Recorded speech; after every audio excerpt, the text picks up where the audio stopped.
नमस्कार, मेरे चैनल पे आप सभी का हार्दिक स्वागत और अभिनंदन है। क्या 2028 में लागू होगा 8th पे कमीशन?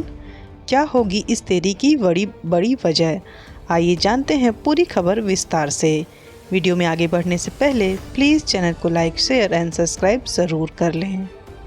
मोदी सरकार ने 2025 की शुरुआत में केंद्रीय कर्मचारियों और पेंशनर्स को बड़ी खुशखबरी दी थी। सरकार ने 16 जनवरी 2025 को 8वें वेतन आयोग का ऐलान किया था। साथ ही कहा था कि 1 जनवरी 2026 तक नया पे कमीशन लागू हो जाएगा।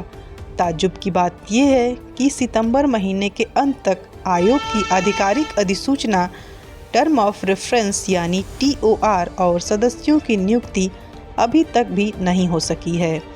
इससे कर्मचारियों और यूनियनों में चिंताएं पैदा हो गई हैं और बड़ा बदलाव यह है कि क्या 8वें वेतन आयोग को लागू करने के लिए 2028 तक इंतज़ार करना होगा।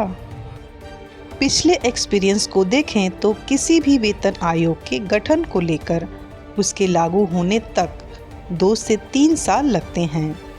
अगर इस बार भी यह पैटर्न दोहराया गया तो 2028 तक इंतज़ार करना पड़ सकता है।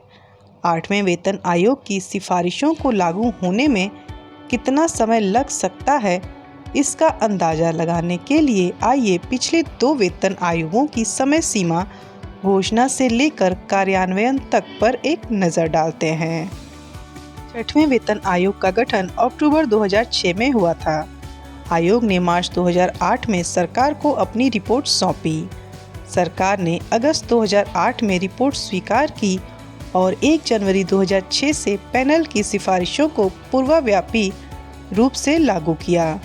इस प्रकार 6ठे वेतन आयोग के गठन से लेकर कार्यान्वयन तक लगभग 22 से 24 महीने लगे। इसका गठन फरवरी 2014 में हुआ था। 7वें वेतन आयोग का गठन फरवरी 2014 में हुआ था और इसके कार्यदर निर्देश मार्च 2014 तक अंतिम रूप दे दिए गए थे। आयोग ने नवंबर 2015 में अपनी रिपोर्ट सौंपी।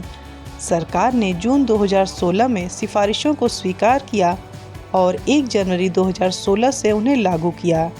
इसका मतलब है कि इसके गठन से लेकर कार्यान्वयन तक लगभग 33 महीने, 2 वर्ष और 9 महीने लगे। इस तुलना से स्पष्ट रूप से पता चलता है कि दोनों आयोगों को औसतन 2 से 3 साल लग गए। वेतन आयोग की मौजूदा स्थिति। यह बड़ी घोषणा 16 जनवरी 2025 को की गई थी, लेकिन अभी तक सदस्यों की सूची या TOR जारी नहीं किया गया है। इसका मतलब है कि वास्तविक प्रक्रिया अभी शुरू भी नहीं हुई है। अगर आयोग का गठन आने वाले महीनों में होता है और रिपोर्ट तैयार होने में 2 साल लगते हैं, तो यह 2027 तक तैयार हो जाएगी।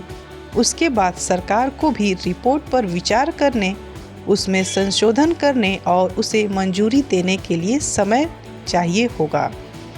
इसलिए 2028 तक इसे लागू करना एक व्यवहारिक संभावना है।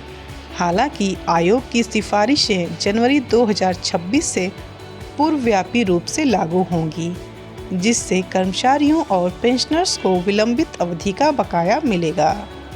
क्यों महत्वपूर्ण है यह आयोग? सरकारी कर्मचारियों के लिए वेतन आयोग केवल वेतन वृद्धि ही नहीं लाता, यह उनके भत्तों, पेंशन और भविष्य की वित्तीय सुरक्षा को भी रेखांकित करता है। खासकर महंगाई के इस दौर में कर्मचारी चाहते हैं कि बढ़ती कीमतों के बोझ को कम करने के लिए आयोग का काम जल्द शुरू हो। आयोग की सिफारिशें पेंशनर्स के लिए भी महत्वपूर्ण हैं, क्योंकि इनका सीधा असर उनकी पेंशन और महंगाई भत्ते पर पड़ता है। वित्तीय विश्लेषकों का मानना है कि अगर 7वें आयोग की नीति दोहराई जाती है तो 8वें आयोग की रिपोर्ट और उसके बाद की मंजूरी में समय लगेगा। मौजूदा देरी को देखते हुए इसके 2028 तक खींचने की संभावना ज़्यादा है। इस बीच 1.2 करोड़ से ज़्यादा कर्मचारी और पेंशनभोगी समिति के प्रमुख सदस्यों की नियुक्ति और TOR का बेसब्री से इंतज़ार कर रहे हैं। इसलिए गवाह है कि छठे और सातवें आयोगों को लागू होने में काफ़ी समय लगा था। इसलिए यह कहना गलत नहीं होगा कि 8वां वेतन आयोग 2028 से पहले लागू नहीं हो पाएगा। उम्मीद करती हूँ वीडियो में दी गई जानकारी आपको ज़रूर पसंद आएगी। इसे और भी लोगों से शेयर करें ताकि वो भी इस जानकारी से अवगत हो सकें। यदि आपका कोई सुझाव है, आपका कोई विचार है तो आप प्लीज़ कमेंट बॉक्स में हमारे साथ ज़रूर शेयर करें। अगर आप मेरे चैनल पर पहली बार आए हैं तो प्लीज़ इस चैनल को सब्सक्राइब ज़रूर कर लें ताकि इस तरह की बेहतरीन जानकारी आप तक समय से पहुंचती रहे। Thank you. Best of luck.